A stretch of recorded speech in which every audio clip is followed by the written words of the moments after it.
का पंडित जो था, महान पंडित गिनाता था, दूध पीता था, आराम से सोता था। लेकिन वैकुंठ का भगवान ने रास्ता भी यहीं बनाए, जो आगे आपको दिखाएंगे। आपको कि कहीं बहुत सारा तीर्थ आप लोग किया होगा, अयोध्या, काशी, मथुरा सब घूम के यहाँ आता है, तीर्थ करके आए हो ना। लेकिन ऐसा तीर्थ नहीं देखे हो कि बगल में भगवान है और इधर बगल में स्मशान है। ऐसा तीर्थ है कहीं देखा है? बोलो, अरे सबको बोलो। कोई ऐसा तीर्थ देखा है कि बगल में भगवान और बगल में स्मशान हो? ऐसा तीर्थ पूरे दुनिया में कहीं नहीं है। भारत की छोड़ो, विदेशों में भी कहीं नहीं है। क्या दुनिया पर आज भगवान का है, तो दुनिया में ऐसा तीर्थ नहीं। तो पूछो बाबा जी, ऐसा तीर्थ है क्यों बना? बगल में भगवान है, बगल में स्मशान है। इसकी भी कथा है।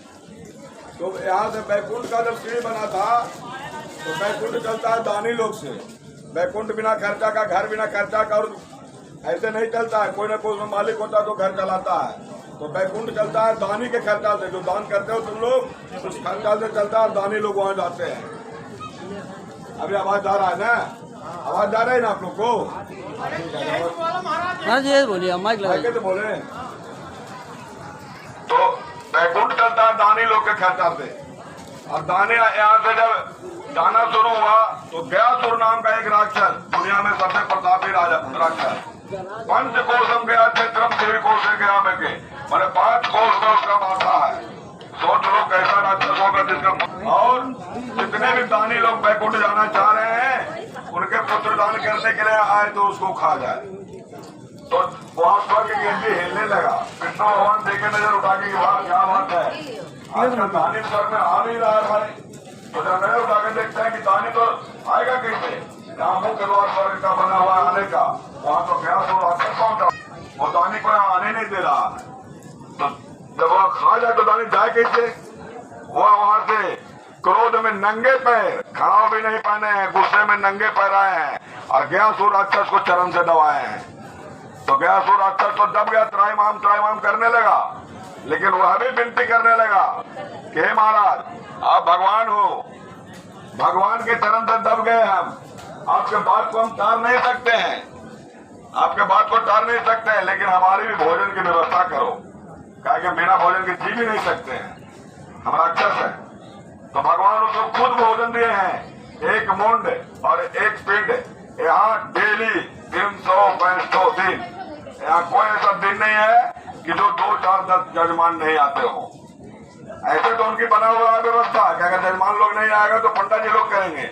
लेकिन ऐसी नौबत नहीं आई है, सतयुग से आज तक ऐसी नौबत नहीं है। कोई न कोई पिंडदानी आ जाएगा पिंड देने के लिए, और कोई न कोई मंजिल चला जाएगा मुंड जलने के लिए।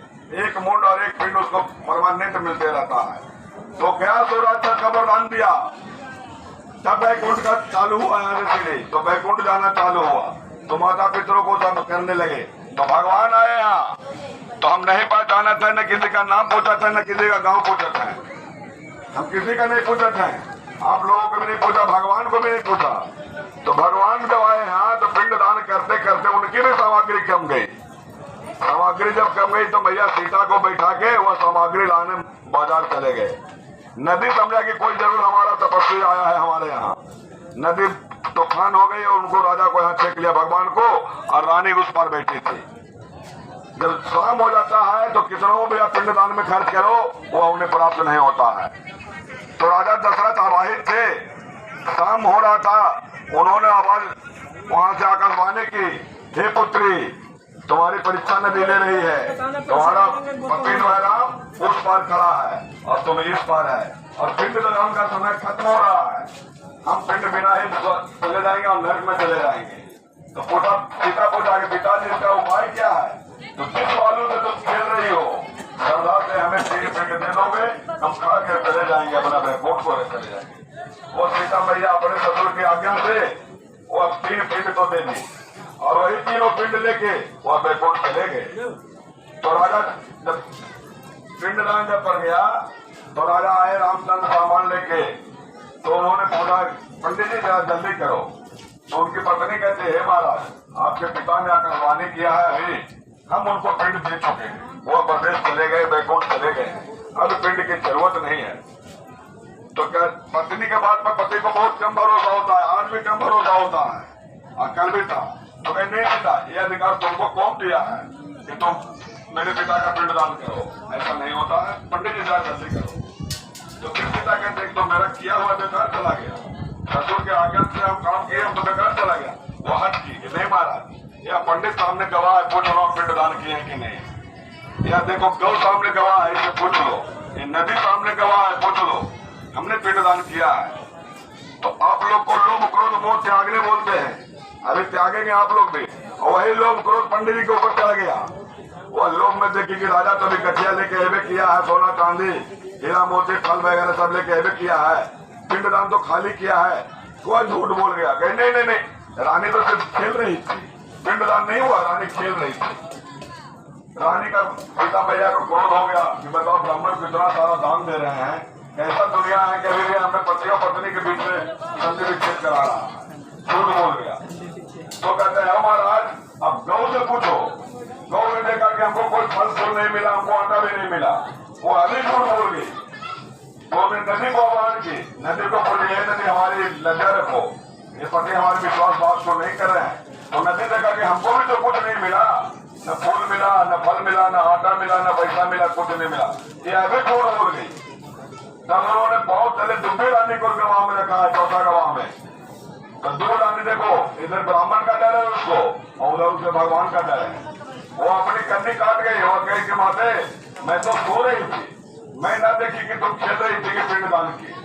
वो अपनी कन्नी काट गई, कहते बोलता है कि पिंडदान हो चुका है, तो ब्राह्मण उसको श्राप दे देगा, और कह देता कि नहीं हुआ है तो रानी श्राप दे देगा। वो अपनी कन्नी काट गई। तब देखा सीता मैया क्रोध में आके ज्वाला जैसे भड़क उठी, क्या तो मेरी प्रतिष्ठा चली गई, अब गया में कोई सच बोलने वाला नहीं है कि जो मेरी लज्जा को राम के सामने रख सके। तब उन्होंने बट वृक्ष का आह्वान किया, तो सामने दिखा बट वृक्ष, हे बट वृक्ष आप मेरी लज्जा रखो, मेरे पति को कहो कि पिंडदान हो चुके हैं। बट वृक्ष साक्षात होकर कहते हैं हे महाराज प्रभु आपके पिंडदान हो चुके हैं और राजा दशरथ वैकुंठ चले गए। इतना सुन के सीता मैया का क्रोध अग्नि समान हो गया, क्योंकि एक गवाह मिलकर सच बोलने वाला, और राजा अग्नि समान हो गया। तो उस समय अगर पंडित जी सीता मैया के चरण में गिरता तो जल के नाश हो जाता, नदी भी बर्बाद हो जाती, सब कुछ बर्बाद होता। लेकिन पंडित जी बहुत चालाक थे और क्रोध में सीता के चरण में नहीं जाके भगवान के चरण में गिरे, कहे महाराज मुझे क्षमा करो, मैं नहीं जानता कि तू भगवान हो, हम नहीं जानते क्या भगवान हो, हमें गलती हो गई। और रोने गिड़गिड़ाने लगा। रानी सीता कहीं जाओ ब्राह्मण बड़ा दरिद्र रहोगे, नदी को कहीं जाओ रे नदी तुम सूख जाओगे, तुम में कीचड़ गिरेगा, गंदा जल गिरेगा, और गौ को मिला कि तुम्हारा मुख का पूजा छुआ हुआ पूजा में कभी नहीं लगेगा, श्राप हो गया। तब तीनों मिलकर भगवान के चरण में गिर गया और बोला हे भगवान हम नहीं जाना तो क्या भगवान हो, राम और सीता हो, मुझसे गलती हो गई, अब हमको कुछ उद्धार का रास्ता बताओ, नहीं तो हम दुनिया में रहने लायक नहीं है, अपना प्राण त्याग देंगे।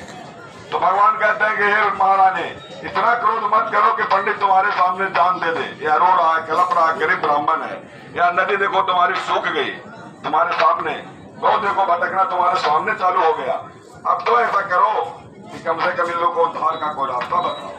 तो रानी सीता कहती है हे नाथ आपके बात से हम सहमत हैं, लेकिन श्राप दिया हुआ वापस तो होगा नहीं। अब एक उपाय है कि जाओ ब्राह्मण जितने भी मेरे बाद पितृ लोग जाने के लिए आएंगे जजमान लोग, उनके पीठ पर हाथ दे के तुम बोलोगे कि हम खुश हैं, उससे तुम खुश हो जाओगे, उसके पीठ पर हाथ रखोगे तभी उसका माँ बाप बैकुंठ जाएगा। जब तक हम खुश नहीं आप जाओगे तो माता पिता बैकुंठ नहीं जाएंगे। नदी को कहें कि जाओ नदी तुम्हें सीख जाएगा, लेकिन तो अंदर बहानी गंगा है, अंदर अंदर बहोगी, ऊपर से कचरा गिरेगा और नीचे से जल का धारा रहेगा। ये नदी बरसात के चलते पानी है, नहीं तो सूखी रहती है सालों, और सवा हाथ खोदोगे सुंदर पेयजल मिलेगा तुम्हें। अभी पाँव चल रहा है तुम्हारा नदी में, खोदो बहुत अच्छा पानी निकलेगा। और जेठ की दोपहरी में ट्राई करके देखा लोग ने, वही बात सही है, अंदर बाहर नहीं पा रहा है, गंगा का धारा अंदर अंदर है। और गौ को वरदान मिला कि जाओ तुम्हारा मुख तो अशुद्ध हो चुका है, अब तुम्हारे पैखाने का पूजा होगा, सिर्फ गोबर का पूजा होगा। जो कोई मुख से छूदेगा गाय तो समाज अशुद्ध हो गया, और पैखाना पड़ गया उसका तो अशुद्ध हो गया। ऐसा न समझो कि खाना में लेकर गोबर का छिट्टा चला गया तो खाना अशुद्ध नहीं होता है, तो भगवान का वरदान दिया हुआ है। और मुंह से सटा दिया तो अशुद्ध हो गया। और वरदान मिला भट्ट महाराज को, भट्ट ब्रिज को वरदान मिला कि जाओ तुम सदा अमर रहोगे। जो अक्षय वन जिसका नाश नहीं होता है, वर का तो अपने घर में भी पेड़ काट दोगे तो अगला वर तैयार हो जाएगा उसके लिए, उसका कभी नाश नहीं हो सकता है, क्योंकि भगवान का वरदान दिया हुआ है। आप लोग भी भगवान के जैसा आए हो काम करने, वो अभी आए थे 45 जगह करके गए थे काम, और उन्होंने इस सृष्टि को बनाया। तुम्हारा काम है माता पिता का मकान बनाना, माता पिता को भोजन देना, और उसके बाद हमारी भोजन दक्षिणा देना, यही तुम्हारा कर्म है। यहाँ पंडित जैसे जैसे बताएगा वैसे वैसे तुम लोग कार्य को करोगे।